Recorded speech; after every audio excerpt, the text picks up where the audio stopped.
That's in Cardiff. Really Saw cool. something the other day. What was it? 3-bedroom house somewhere, Oxfordshire somewhere, I think it was. 2,800 a month. I mean, there's not many people who can afford anything like that. I mean, afford you that. want to anyway. You might as well try again. Okay. Yeah. Okay, folks. Apparently, we're all here. I've got to finish at. I've got to finish at say 20 past today, simply because I need to get my column into the newspaper. I haven't been able to get it done. The animals have taken up a bit too much time this morning. So we are started. We are on YouTube. This isn't live today on YouTube. It's going to be. I'm going to edit it afterwards. And we're just gonna double check on the time.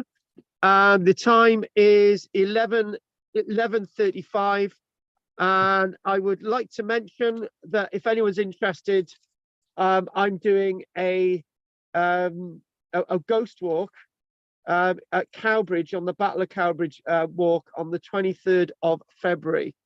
But it's I've been brought out of retirement to do it for my vices. But if anyone's interested in that, let me know. I have had a chat with everyone. Well, I think I've mentioned this to everyone. Kathy said it's okay. I think Ruth said it's okay. I think Kate is okay with it. Oh, hang on a minute. They should have been on. Oh, they for some reason they went back off and on. So next week, if it's possible, we could do Tuesday. Tuesdays 11:30 going onwards. I won't be able to. You won't be able to. No. Right. Oh, okay. We'll have a quick discussion about this now. So are you there, Kate and Ruth? Yes, we're okay. I'm sorry, I just got my computer back from the doodon. I didn't realize I had to reinstall Zoom. So okay, look, we got a problem. We got a problem moving it to the Tuesdays. So can people do Mondays then? Yep. Yeah. Yep. Right. What about you, Kathy? I can't do next Monday.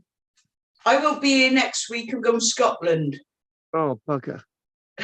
So we can do anything we like while they're away. I think Monday's more awkward for me because then I got to class at 1:30 then as well.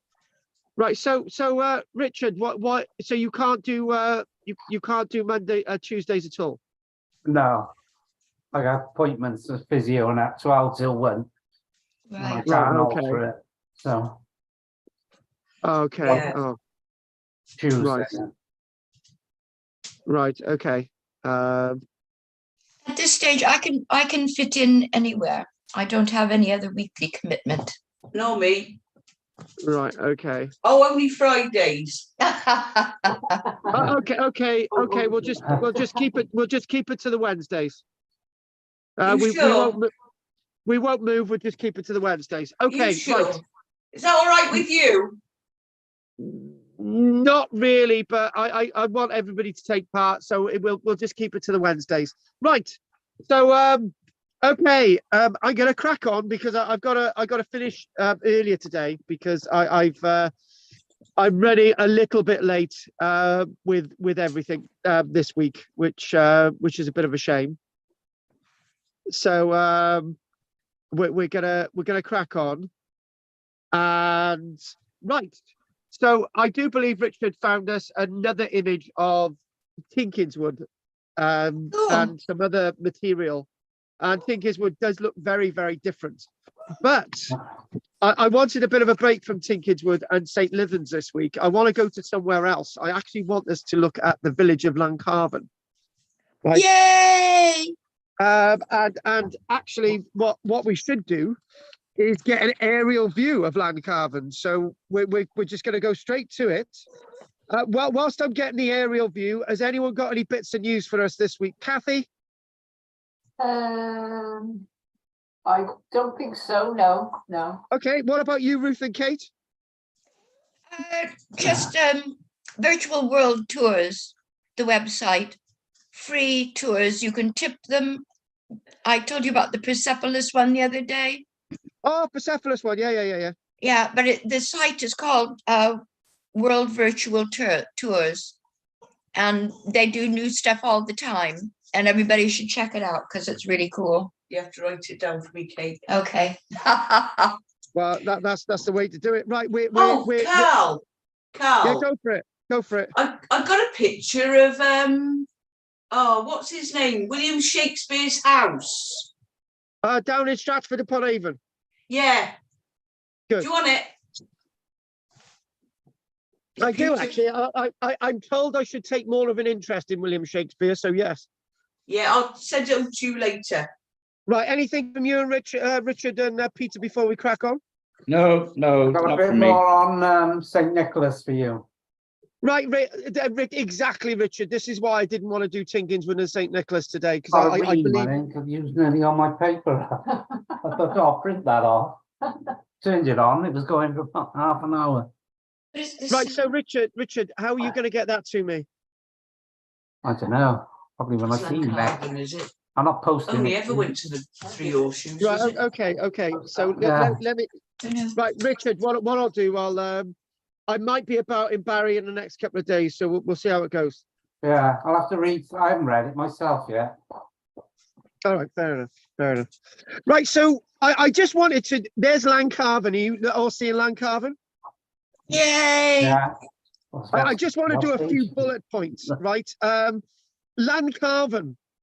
If you replace the F with a V, See it, I right? can see it. Right. So replace. So one of the spellings for Llancarfan is with a V instead of an F. So Llancarfan, D-A-N. And there's another spelling for Llancarfan, which is Llantcarfan, which is basically the Cadoc stream, the place of Cadoc stream, which should actually be Llantcarfan, but it's Llantcarfan. Right, so the place of the St.Cadoc had a monastery there, didn't he? well, Yes. of many places. Obviously, Cadoxton being one of the other ones, and Neath Juxta, Cadoxton. You all know that there's another Cadoxton in Neath, don't you? Yeah. So, Yeah. so here we go. Lots of it's for me, Llancarfan is a rather interesting place. It's a place that is steeped in history. There in the middle of the screen, you can just about see it, is the church with the tower sticking out. Right now, that was much bigger. Let's actually do a few more bullet points on Llancarfan because today's source is Marianne Robertson Spencer again. So we're loving this one. We're loving this writer, and one thing that I do like about female writers, like Trevelyan as well, is that they actually do other stuff other than fighting and killing and rapes and murders like lots of male writers seem to do of the time. Yeah. So Llancarfan itself, nearby is what's known as the British Earthworks, which is in other words, there's what we would refer to as a bank ditched enclosure at a hill fort, right? In 1804, there is a field of cromlechs. There's a cromlech field, there's a stone field, a burial chamber field, which is, in fact, very similar to the burial field over by St. Leathens and Tinkinswood.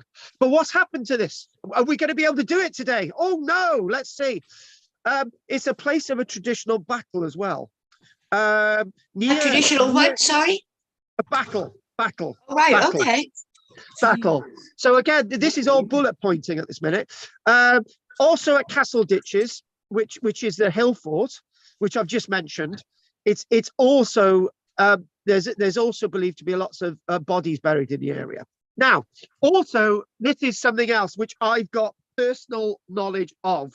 When I was a child, which was 14 years old, when I went to Llancarfan with my granddad Knob End, right?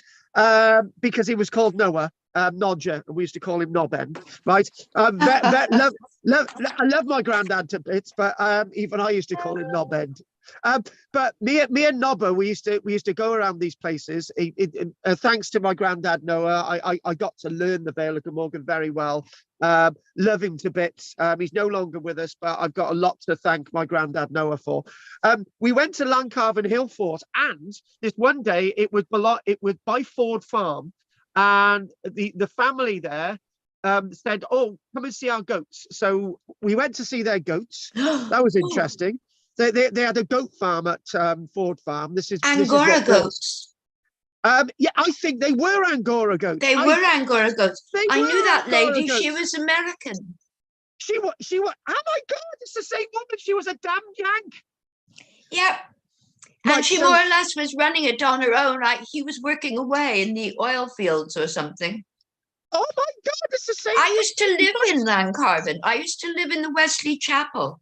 Oh, That's why you took a photograph of it. You Yeah. And that's why I know all about that stuff.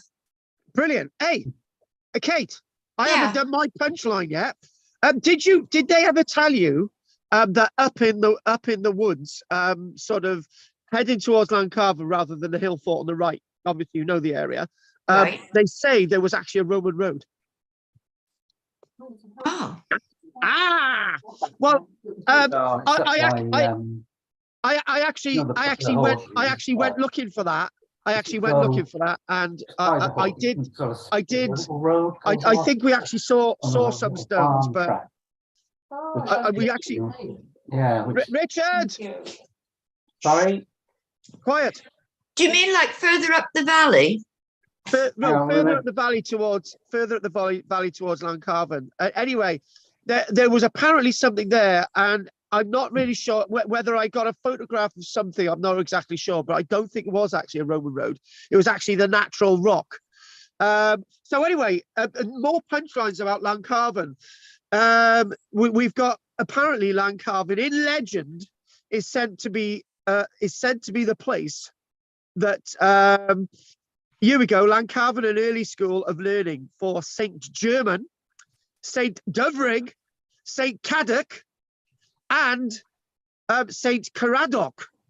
So Cadoc and Caradoc are two separate people. So you've got a monastery there, st.cadoc, the wise and his parentage. And there's basically, I want to tell you about the attack on the area as well. So lots to tell you about. I could tell you more, but we need to crack on. So Llancarfan,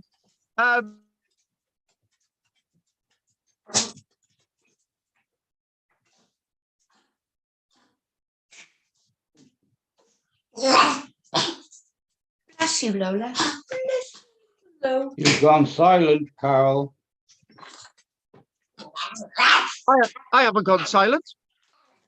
Oh, you're not saying anything. What? I Hang on a couldn't hear minute. any of that if you said something. Right, the problem. Right, hang on a minute. Hang on. Right, the problem is because there's lots of background noise. I'm gonna mute everybody other than Richard. It's blocking me out. So when the dog was barking, then it was blocking me out. When Richard was talking, that was blocking me out as well. So I'm gonna mute you, Kate. And I'm also gonna mute Richard. Right, that's good. Oh, Peter, we're back to normality. It's just you and me now, Pete.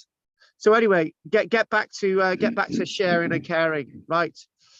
Right. So there's lots of links to do with Llancarfan and Dinas Powys, and ecclesiastically, it's linked to Llandaff as well. So basically, Llancarfan is sometimes sort of part of the parish of Dinas Powys. So I don't really know how that works, but that's probably another lecture altogether. So back to this image. Llancarfan itself is not just a village. There are other little bits associated with it, sort of within the parish boundary. And places like Moulton, Leeds Farm, Leeds Castle, Walterton, and there's other little bits associated with it as well, say such as st.cadoc. So when we talk about this sort of landscape, what we do find is that, again, being massively steeped in history, it's very colourful, and part of the colour of this is that this is meant to be the sense of a landscape of lots of conflict. There's been in prehistoric times, and in more recent times, there's meant to be a colourful sort of penchant for battles and warfare, and colour is written in these words in front of me. Here we go. Colour is given to these battles, in that a labourer digging limestone in a field, this is in the 1800s, unexpectedly came across a deep pit full of skeletons, which had been thrown in indiscriminately, and that a similar discovery of skeletons was made in another field. So this is all massively important, interesting stuff. So when we and also, guess what? Cromwell is meant to have come to Llancarfan as well, like he did everywhere else. So this thing about the Roman road stuff, I sort of mentioned a little bit about Roman roads a few moments ago, but I just want to put some meat on the bones. So when you think about Llancarfan, everything sort of hinges on the church, and what we need to do is, I think what would be really helpful at this interjecture is to try and sort of get a little bit more colour into this. So there's our church. So that'll be a nice little backdrop. So its legend has it that two Roman roads passed through the parish of Llancarfan, and one would have passed directly, slightly north of, apparently north of this tower. I don't believe any of it, but that's life. One of these can be traced from the Llancarfan flour mills, which is no longer sort of as a mill.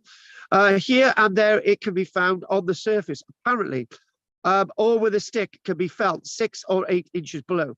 So I can actually sort of explain what's going on there, because what is going on there is very much to do with the fact that the stone is very close to the surface, and it can be misinterpreted quite easily to actually be a road surface. And this road leads all the way up to the likes of the A48. However, so here we go. There's a local farm known as Carn-Lloyd. Now that's really interesting. Carn-Lloyd, which would be the field of the grey stones. There we go. Carn-Lloyd. Haven't exactly got a map showing you where exactly this is, but there's something interesting about this. Apparently, at this place called Carn-Lloyd, they found a large square block of tufa, evidently foundations of some wall or building, which would undoubtedly have something to do with maybe the Roman period, and hence that might link directly to the link with the road. The reason why I poo-poo this road thing's quite out of hand is that throughout the whole of Roman Britain, we've got little to no evidence of actual real Roman road surfaces. They seem to be tracks. Why should the Vale of Glamorgan be any different than we've actually got metalled, stony Roman road surfaces? They were mainly tracks. We've got very little to no evidence of Roman roads across the whole of Britain. And wherever there is evidence, it's sort of poo-pooed. So here we go. Let's talk a little bit more about this church. So Llancarfan's chief claim to a definite, here we go, that word definite, rather than talking about roads, an important position in the annals of the world, in the annals of the Principality Cymru Wales, arise from its monastery. There it is. And we've already mentioned a tiny little bit about the monastery. Now, we could think about this building as being much, much larger than it is today. But when you go into it, it's quite a large sort of nave area and there's beautiful paintings that you can actually see today. It's known as a choir, a sanctorium choir. So basically a school of learning, which would be simply in Latin, carrera sanctorum, which would be a school of learning, acquire of learning. However you'd like to acquire, school, same difference. And it's said to have been the first monastic institution in Britain sometime in the 500s. Is that true?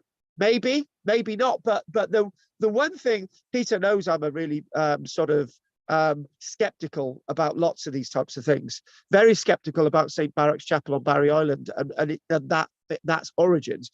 But very interesting, you know, for Llancarfan, I would like to bow down to more learned wisdom to say that Llancarfan, along with Llanmaes, and Llantrip Major, Llanwrtyd Fawr, these locations have more evidence of early monasticism than anywhere else, more than Cadoxton in the Vale of Glamorgan, more than Merthyr Dyfed in the Vale of Glamorgan, more than any other locality. These localities, including Llancarfan, have a really nice claim to fame.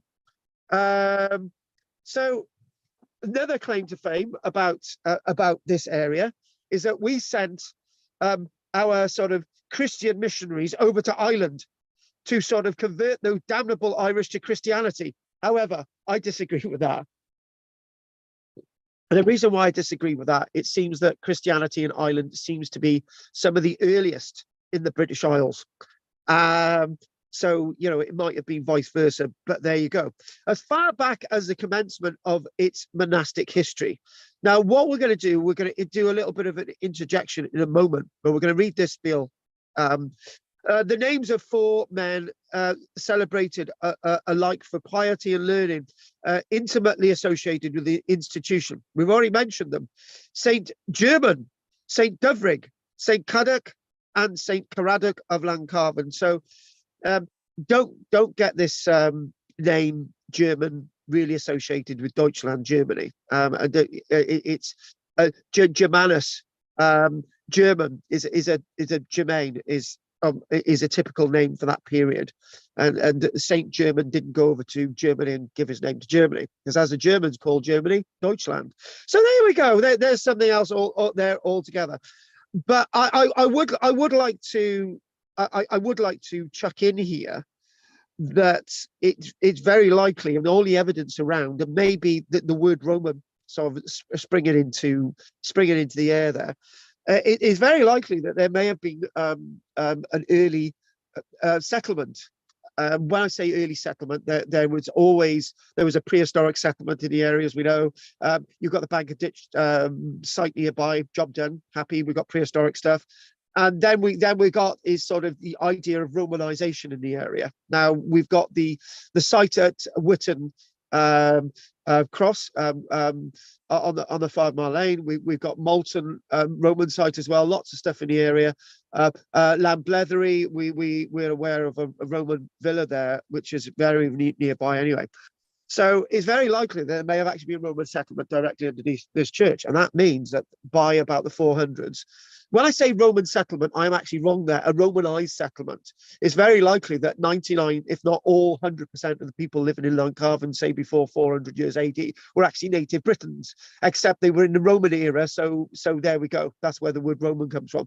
But they had Roman pottery, sort of building in Roman ways, statues of Lloyd George, and all that type of stuff. So the fact of the matter is, thinking about this, by the 400s they would have been Christian. So therefore, they would have put the first sort of footings into having a monastery here.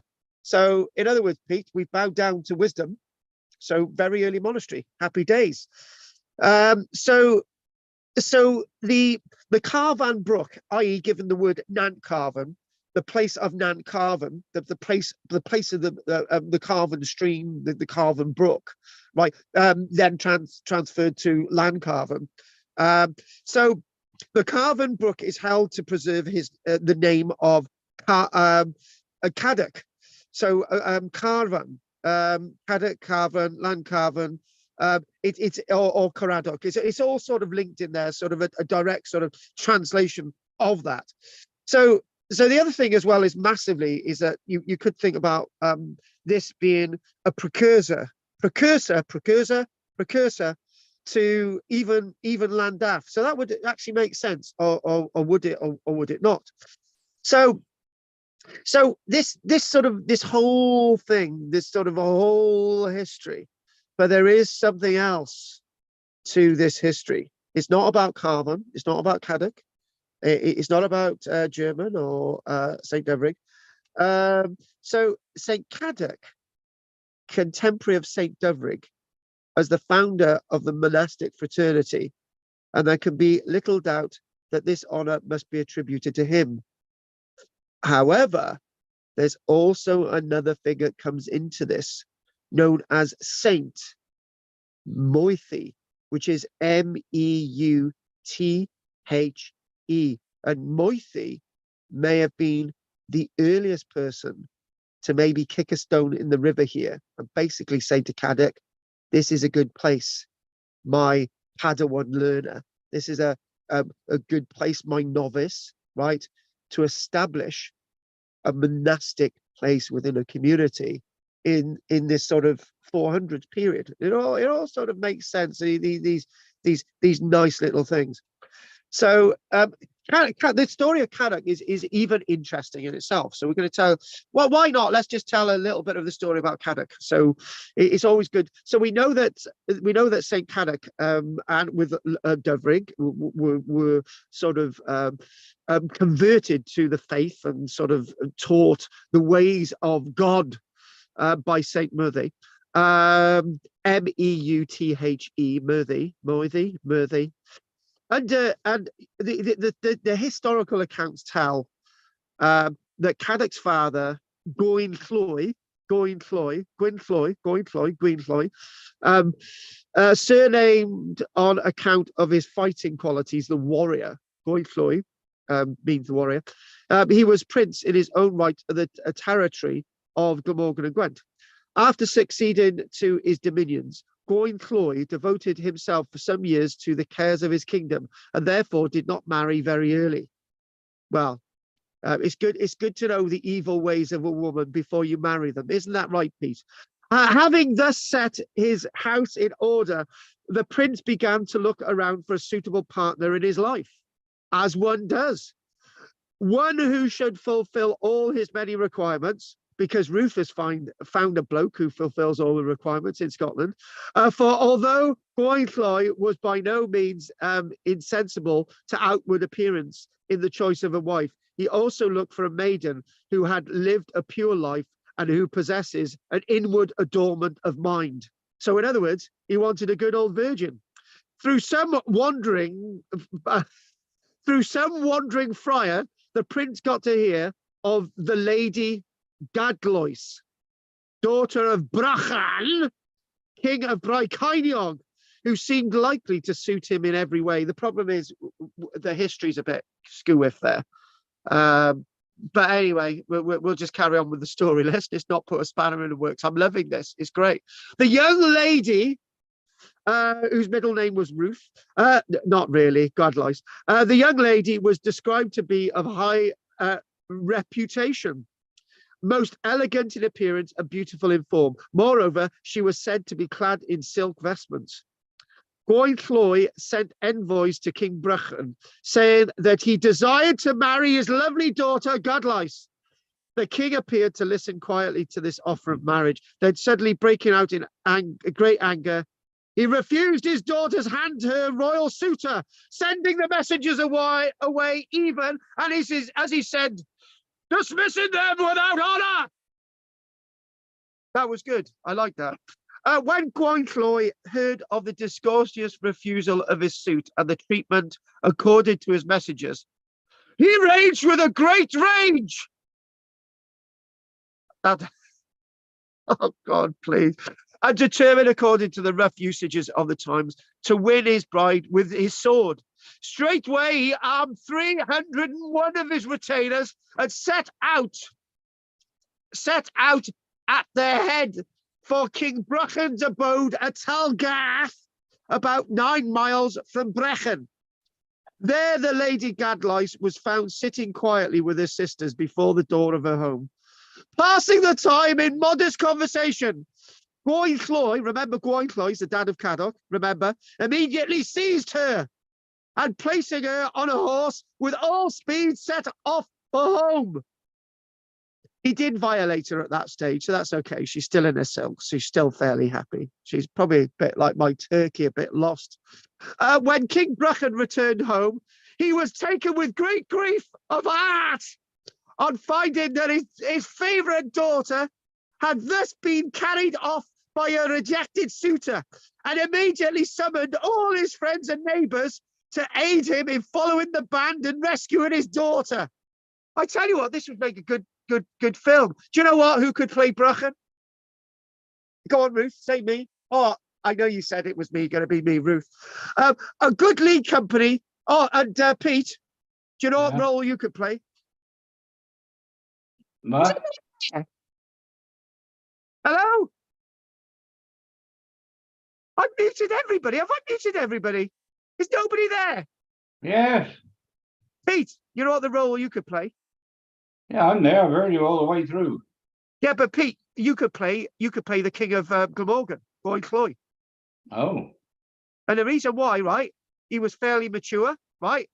He was probably a Right. slaphead like you, Pete, right? Hmm. You would be ideal to play the role. Oh, very good. Pete, you know, I'm not going to apologise for calling you a slaphead. You just don't have any hair. You damn surf, you. Hang on a minute. I'm the other king. I'm King Brychan. Thank you. You've gone off with my daughter, you rogue. Finding he was being overtaken by Brychan, sent a message to Gwadlais desiring her to come forward and ride by his side. Thus he preceded his troops, not fleeing as one in fear, but riding at their head and exhorting them when attacked to fight manfully. Gawain Cloy's escort was soon overtaken by Brychan, who killed many of the rear guard, and pursuing the remainder to a hill which formed a boundary between the rival kings, down as far as a spot known as Brochru Khan, the Khan of Brochru. Gawain Cloy, however, succeeded in crossing this boundary and reaching in safety his own domains, but sorrowed exceedingly over the slaughter of so many of his troops. Here, on this hill, Gawain Cloy is said to have found King Arthur and 2 of his knights, resting themselves and amusing themselves with dice. Pete? With Right. Excalibur. Yeah, Pete, you've actually just found King Arthur. Hmm. Well done. So here we go, Brychan. I'm a bit peeved off now. The knights suggested to Arthur that it was their avocation to right the wronged and to sort out the distressed and destitute, adding, "Wherefore let us go forward quickly and render assistance that this contest should be ended." King Arthur sent one of his knights to inquire on whose land this fight was progressing, and on finding that it was Gawain Cloy's territory, King Arthur and his knights attacked Brychan's forces with such fury that they fled back to their own country in great disorder. Pete, you damnable Celt! Good Cornish king. Yeah, good. Oh, yeah, we'll go with that one, Pete. That's 2-0. Then Gawain Cloy, triumphing through the assistance of Arthur, right? So in other words, Pete, you've got Arthur to thank for this, went with the aforesaid Lady Gwadlais to his palace on the hill, which from his name afterwards received the British appellation of Alf Gawain Cloy. That is the ascent of Gawain Cloy. These things having been done, King Gawain Cloy united himself in lawful wedlock with Brychan's daughter Gwadlais. st.Cadoc, who was the firstborn of Gawain Cloy and Gwadlais, was dedicated from the earliest to the services of the church in consequence of a dream of his mother's before his birth. Carrying out his mother's dedication, st.Cadoc devoted himself to a life of religion and study, presenting all his worldly wealth, which was great, to the service of the church. From his great learning, he was surnamed Cadoc Doith, Cadoc the Wise, and was author of many sayings of the great wisdom and nobility. And here we go. The essentials of a good patriot is a most striking example of St. Cadoc's teaching. And do you know what, Pete? What? Do you know, I am now going to be Cadoc, right? We can fill up again about Brychan. I'm going to say, thank you, Dad. for bringing me into the wonderful ways of the church. And you and Mam, Gwadlais, I've got a lot to be thankful for. And, Pete, you've got to thank King Arthur for the deeds. Yeah, he's going out to Flatholm for Lent. Well done, Pete. Oh, God, you've got the link. Woo! Here we go.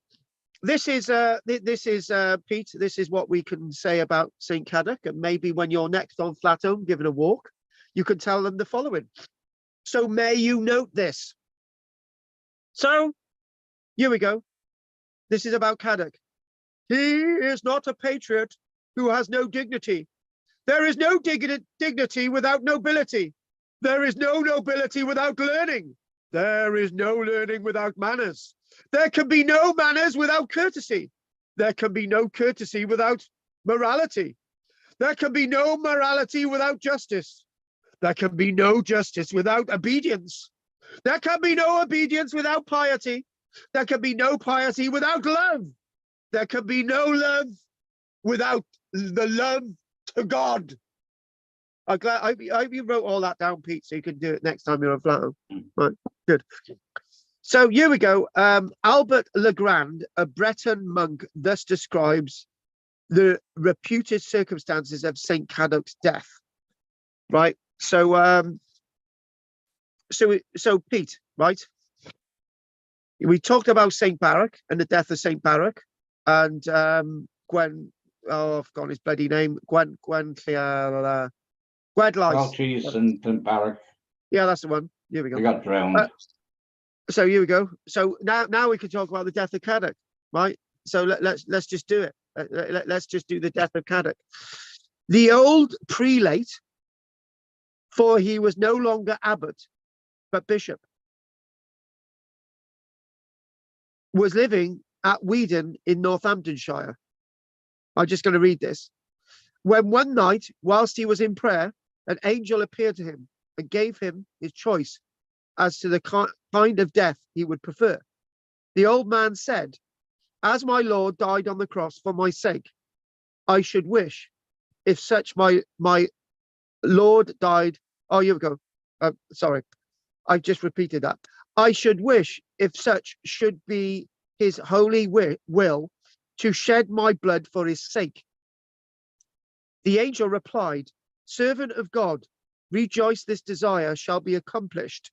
Tomorrow thou shalt pass from the miserable life to everlasting glory and receive the crown of martyrdom. Now, actually, Pete, I don't know what's going to happen next. Do you know what's going to happen next? This is talking about Cadoc, because I don't. Yeah, we'll do this now. So this completes your story, doesn't it? When you talk about Welchies and Baruch, now we're going to know what happened to St. Cadoc. So we're both learning. This said, the angel disappeared. In the morning, St. Cadoc communicated the revelation to some of his intimate friends and prepared himself to celebrate the holy sacrifice as usual. At the appointed hour, he vested and began mass. At the same time, an army of barbarians rushed on the town unexpectedly and made their way to the church. Now, this strangely enough, this is actually taking place in Weedon in Northamptonshire, which is odd for me to read that. So here we go. Repeat that again. At the same time, an army of barbarians rushed on the town unexpectedly and made their way to the church. There, they found St. Cadoc at the altar, and after swearing at and cursing the Christian worship and its ministers, they seized St. Cadoc and slew him at the altar. When the Saxon barbarians, laden with plunder, had retired, the people came to the church, washed away the blood, and buried Cadoc in his own sanctuary. So in other words, Pete, he's buried at Weedon in Northamptonshire. Oh, it's a shame. That is a shame, because if you'd have asked me where St. Cadoc was buried, I'd have definitely said Wales. Well, yeah, I mean, yeah, so of course I would. So Weedon in Northamptonshire, maybe that's a bit of a pilgrimage we could do one day, Pete. Right, so here we go. So so this whole thing about this whole story about Cadoc is obviously laden in the great history of our landscape, and the name Cadoc seems to come up over and over again. There's a little bit of history now about Caradoc, which I am not going to do today, because there's lots of place names and there's lots of other material about that. But I'd like to move a little bit forward to the year 987. And the wealth of Llancarfan was so proverbial. So 987, let's do that again. 987, that it was attacked by a party of Danish rovers on their way from the west along the South Wales coast, who devastated this monastery, as well as those of Llantwit, Llandaff, and Coingar. Now, I've got to admit on this one, I don't know where Coingar is. Cyngar. I don't know where that is. Maybe we can find that out for next week. But Coingar, we know where the other two are. There is a tradition in the neighboring neighborhood, evidently referring to this event. So let's just sort of try and put another bit of an image on there. Let's go inside the church. There we go. Doesn't that look beautiful? Love it. So when you go inside, well, I've just detracted myself a little bit. When you go inside the church off the hang on, get it, on western porch. When you go to the western porch of the church, if you go directly in and you look on the right, this is on the wall, painted. It's beautiful. Oh, hang on. Yeah, it's on the right. Yeah. So if you go on the right, yeah. So that's on the western wall. That's right, isn't it, Pete? So there is. So here we go. So it goes on to say, there is a tradition in the neighborhood, evidently referring to this event, that when a party of Danish or Saxon pirates attacked the monastery, one of the monks, thinking to save his own life, went out to meet the marauders and show them the way. Right. Okay. We know what's going to happen to that guy, don't we? But even these robbers had their own sense of honor, for they said amongst themselves, "Here is a traitor, let us hang him." And they did hang him. And in the field just below Llanfedin, which is nearby, which to this day is known by the name of the traitor's close. So in other words, no good will come of a traitor. So this whole landscape is full of a very, very rich, intriguing, deep history. And the paintings inside the church, for me, are fine in their fineness. And it's very, very well worth a visit. Have you actually seen the paintings inside the church, Pete? No, I haven't. I must admit. I do believe that Richard's It was covered over, wasn't it? No. Yeah, it was covered over. Richard's actually been in there. Have you actually seen this, my lovelies? Yeah, I have. I haven't been down. Hang on a minute, Richard. I'm pretty sure you went with Pauline and you took photographs inside there. You didn't. No. Oh, right. Well, we Charleston the other week. Yeah, you did. You went to like an open garden event, didn't you? When they show, they look. So what I want to do now is Paint. Yeah. what I wanted to do now is I want to tell you a little bit more about the story of Llancarfan, and a few things to do with the names. And okay, for the sake of argument, I'm going to go up to past, and then we're going to call it a day. Okay, so we've had our doings, and we know what we're doing next week. So we're on for next week. And don't forget, guys, don't forget to put your shekels in the bank account. I thought I'd put the money in there, right? Thank you very much. Don't forget to get the money over. So this is a rather interesting thing, and I haven't got a map in front of me, which is a bit of a shame. But if you let's just try and get. Oh, there we go. Let's get another little bit of an image. So there we go. You go in through. You go in through that doorway there, which is the entrance, which is the porch, and in fact, it looks very different now. It's been modernized inside. It looks you know, it modernized alongside the alongside what's going on there. And actually, Kathy, you've been in there, haven't you? Yeah. Haven't I got my orientation wrong? Isn't that on the eastern wall? Oh, no, don't ask me which is east and west. I've no idea. But I think we came in there in that door. And Oh, you did, right. Yeah, the paintings are all over, I think, from what I recall. Yeah. Well, if I've made a mistake with my orientation, then I do apologise. But that is purely wonderful. We could do the story of that again, but we're not going to do it now, because what I want to do is give you a little bit more about the idea of Llancarfan. So it is interesting to note that some of the old places in the neighbourhood of Llancarfan still retain their original names.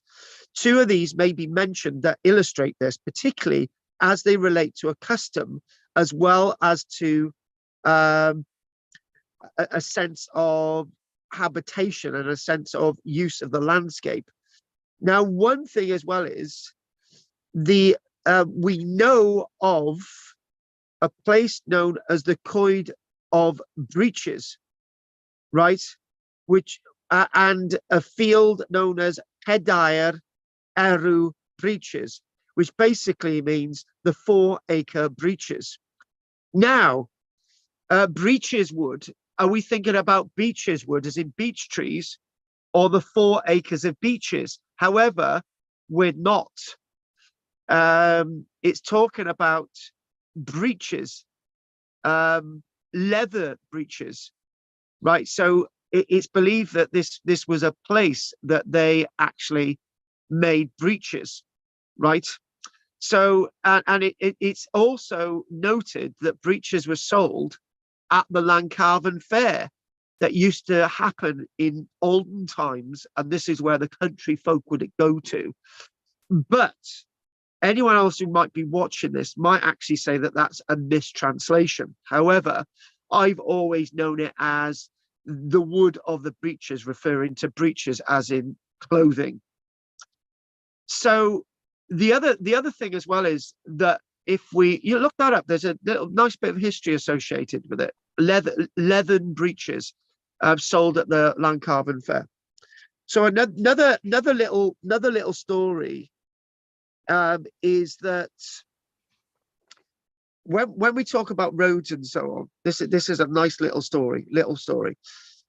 A certain Mary Lucha on June the 2nd, 1801, thought that the roads were very poor leading to Llancarfan, but she also thought that the people of Llancarfan, some of the people in Llancarfan, were very poor.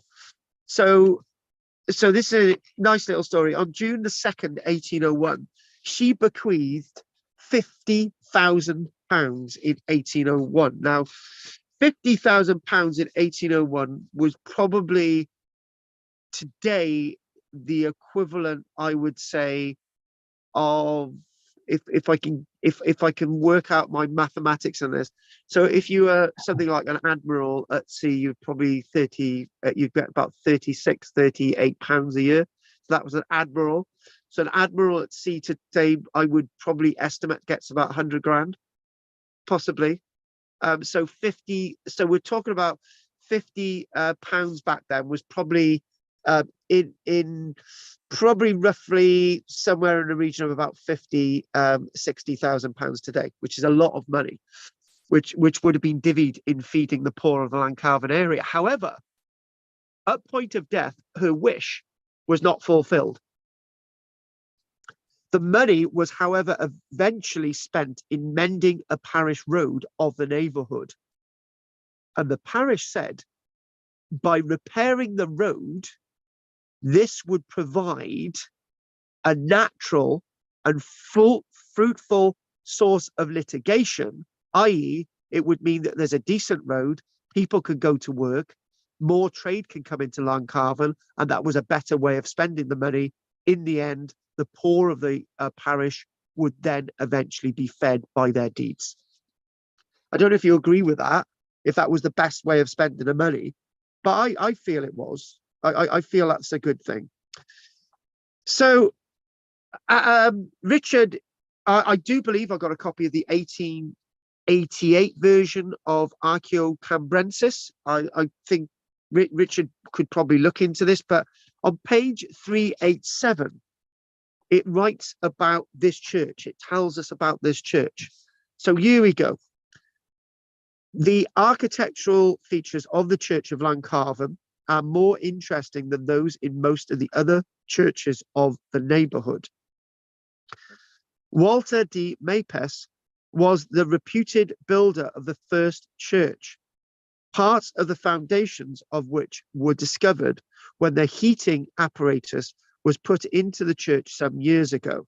Now, the Victorians, or thereabout early Victorians, used to dig up churches and sort of put central heating systems in. There's also something else as well. Lots of churches in the Victorian period had the internal and external render taken off the walls. So let's just discuss that. So the external render is all the whitewash, which has been built up over hundreds of years, and the internal render, or the internal application, was removed in most churches in Vale of Glamorgan, except for Llancarfan. If that had happened in the Victorian period, these would no longer be with us today. So for whatever reason, when they put the central heating system in, they may have run out of money, and therefore they didn't rip off all the internal application and all the whitewash and all the rest of it. So it remained there. So thank God the Victorians didn't do what they did to other churches in Vale of Glamorgan to Llancarfan. So it's great. So they found the earlier church, and this is probably a more later church associated with Henry II. So the building that we actually see there today associated with Henry II is the stone building of the higher medieval period. Now, if I can remember Henry II, I gotta get my Henrys right. Hang on a minute, I'm just trying to work out. I should have looked this up before.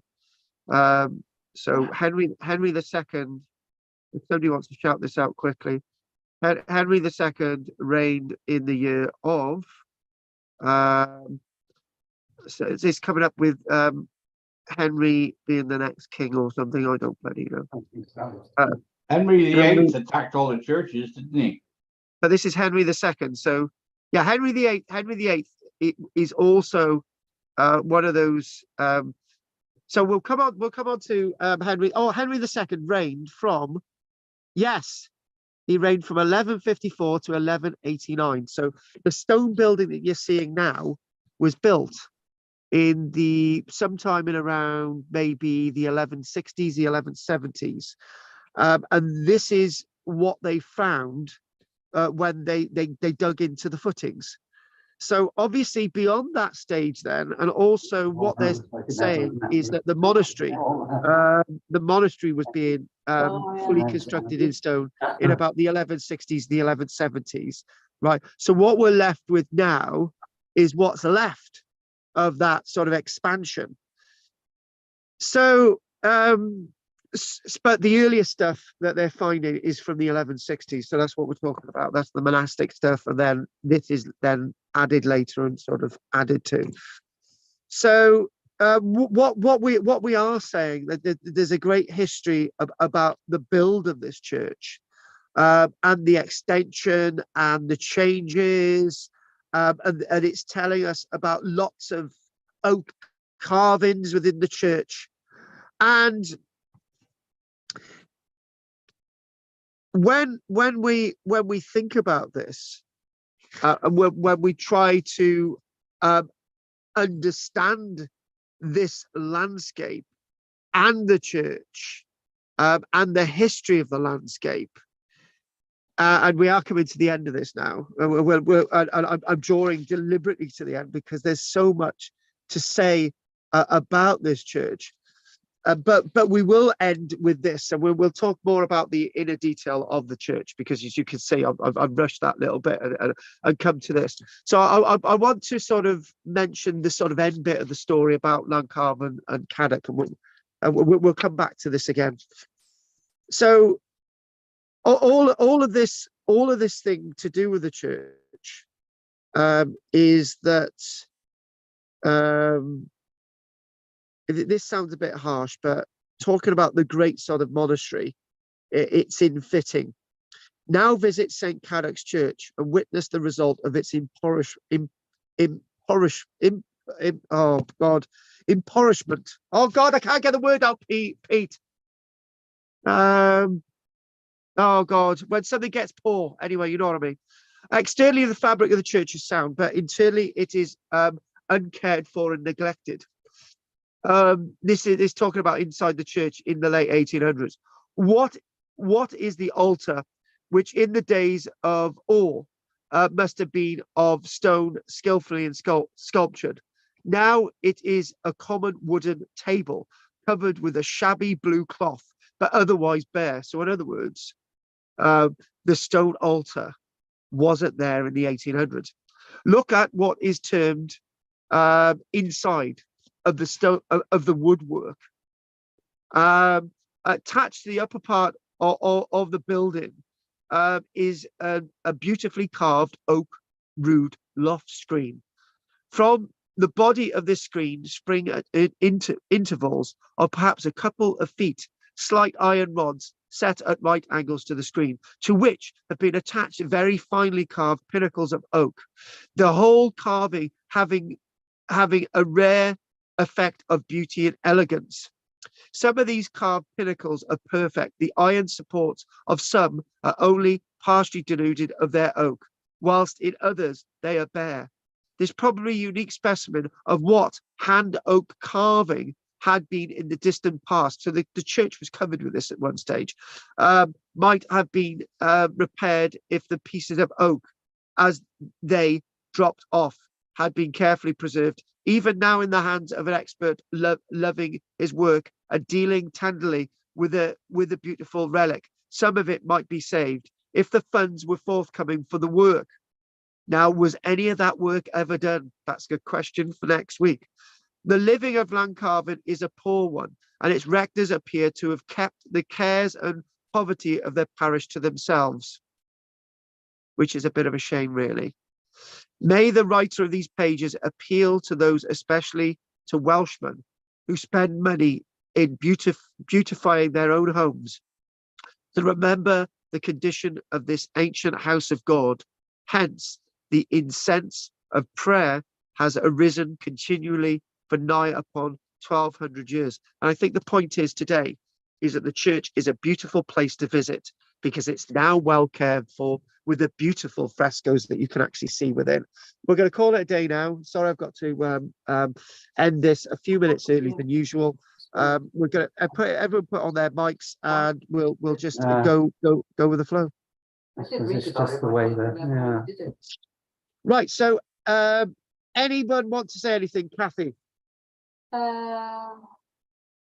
No, not really. I remember when I went to see them with my friend, it did explain how they cleaned it, but I can't remember how they did it. So it's amazing, really, that they got whatever was covering it off without damaging it all or pulling it all off. But so I think what we'll do, we'll need to come back to Llancarfan again, and that'll be a nice little subject to do. Maybe when we're back in Barry, and we could look at some images or something.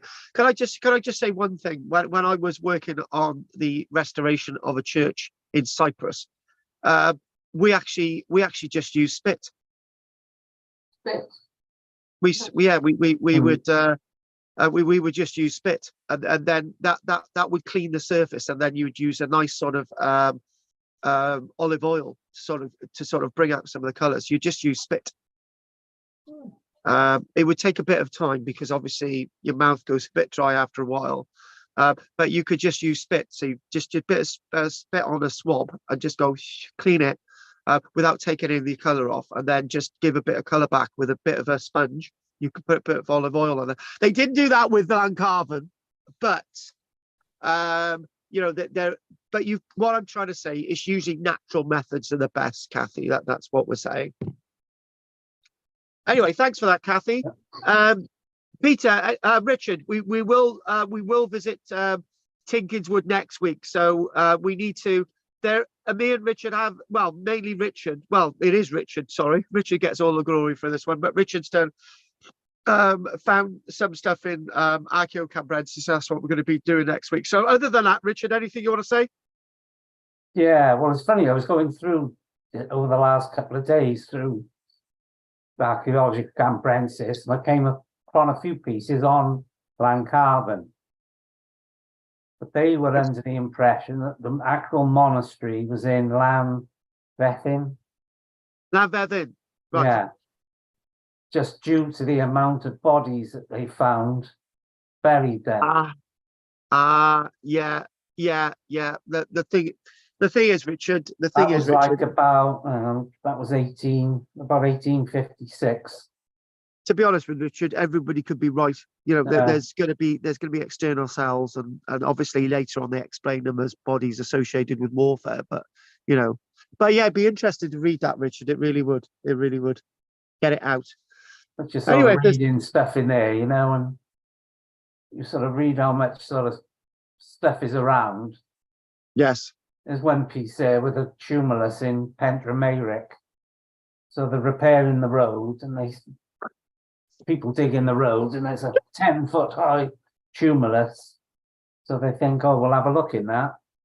So they start smashing it open and find a big urn inside. So they smash that to get the treasure out inside, and it's, of course, just full of bones. And then they use all the stone then from the tumulus. They use it on the road. I don't want to say any more, Richard. Yeah, the amount of stuff that, you know. And you see every sort of, you go through Archaeological Cambrensis, and every week they're going on about another church being destroyed by the Victorians when they're modernising them. Do you know what, Richard? You know, have you done your bit, Richard? Because this is, yeah. Anything else you want to say? Yeah, no. I'm okay. done. I'm done. Right. Okay. Can I just say this? Right. I'm thinking that maybe it might be wise just to, because I've got actually a few copies of Archaeocambrensis, we could just do whole talks about what's in these books. You know, absolutely fascinating stuff, as Richard has said. We could spend the next of our lifetimes just looking through what's in these books, which nobody talks about anymore. But it's stuff it's work that people have done, and that would be great. Yeah, well, it's something to think about. Anyway, thanks for that, Richard. Peter, anything you want to say? No, I thought it was Henry VIII that actually covered over those paintings. After the restoration, because they covered them up because they thought Henry VIII was going to, basically they were covered up in Henry VIII's time.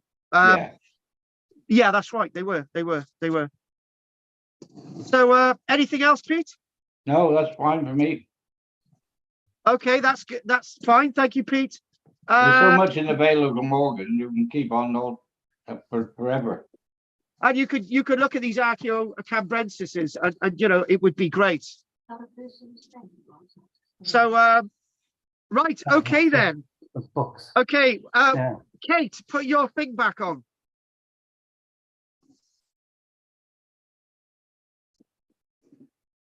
Kate, all right, okay. We've got a computer, you know. Yeah. Yeah, I'll show you now. See, so easy. Ask to unmute. Right, here we go. By the way, folks, look at this, Pete. It's an original ARP box, right? And it's an ARP first aid box. Oh, right. And basically, I somebody whoever had this, right? Oh God, they've ripped off the label inside, but you can still see part of the label about the ARP. All right. Mm. An ARP first aid box, love it. Mm. Anyway, and this was made by Boots. Oh, Boots Pure Brothers, manufacturing, Nottinghamshire. Right, Ruth and Kate, anything you want to say before we finish? I wanted to ask if you said something Can't about hear you. the Llancarfan expanding and it Yeah, we can't hear you. I've unmuted me, I think. Yeah, you're very faint. You're gonna have to speak up. Right. Yeah, just talk. Oh, hold on. oh. Is that any better? Yeah, That's okay, carry fine. on because I haven't got much time. Go. Oh, there you are. You referred to the monastery like existing still in the 1160s. I just query that because it was my understanding that the raid before 1000 finished it. It looks basically what we've got is that it was actually it was re-established by a cell, Henry II, by a cell of if I can get the exact quote again, cell of Gloucester, I think I said it was. They say it was a cell of Gloucester. Oh, what's that? Are they Cistercians or do we know? Monks of Gloucester. Yeah, it was re-established by the monks of Gloucester in Henry II's time in 1260. So well, that's interesting. And Tewkesbury was, I think, directly linked with the Dovecote at Lanford Major. So I'm not exactly sure who they were, but yeah, I'm sure you can work that out. Anything else, Ruth, that Kate want to say before we finish?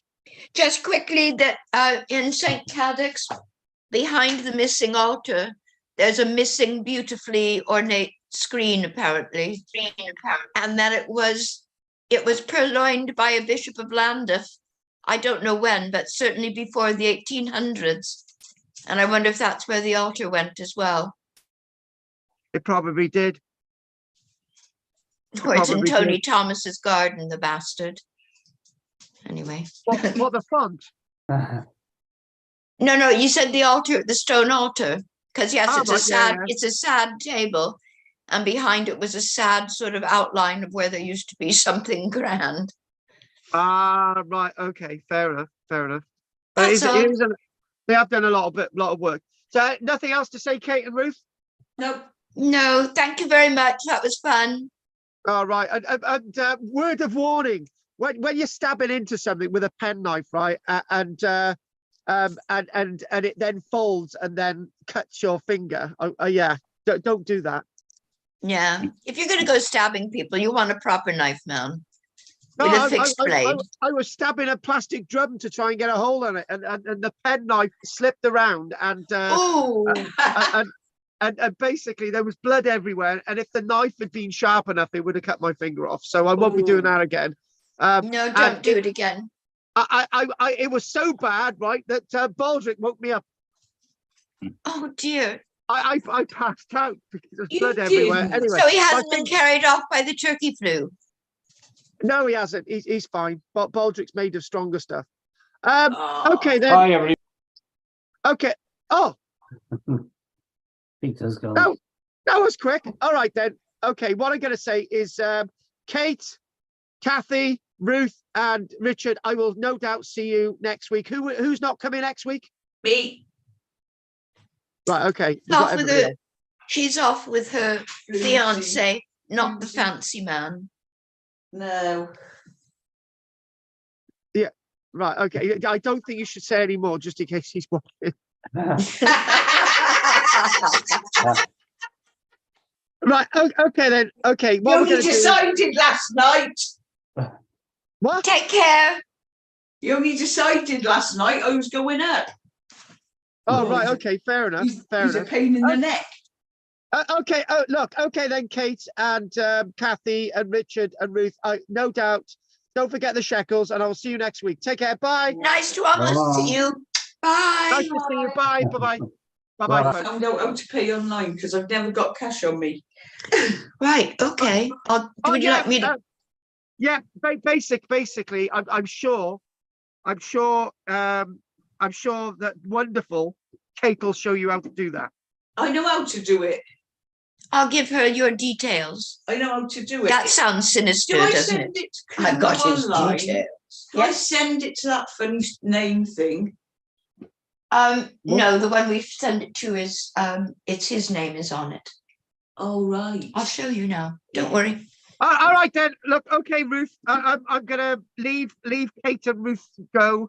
Okay. And I will see you. If you come to Bury, you must collect Richard's winnings.